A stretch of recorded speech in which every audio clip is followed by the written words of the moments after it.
Okay, balikan natin si Euro USD para meron kayo idea. O, tingnan nyo si Euro USD, boss, o. Marami po ang nag-sell, selling. Mga retail traders po yan, ha? Yung mga nag-selling kay Euro USD. O, tingnan nyo ang nangyari sa actual chart.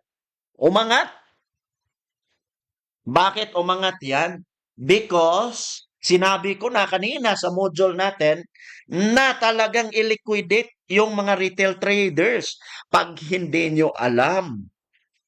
Oh, hindi nyo alam. Yun na, pinaka the best na tong lesson na to. Nako naman. Ah, iwan ko na lang bakit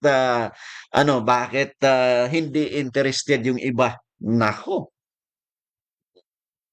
Anyway, hindi natin boss tawag nito, ma-force kasi yung iba. Wala tayong magawa diyan, boss. So ganito na, ha? Ito na ang ating tinitingnan. Tingnan nyo, alam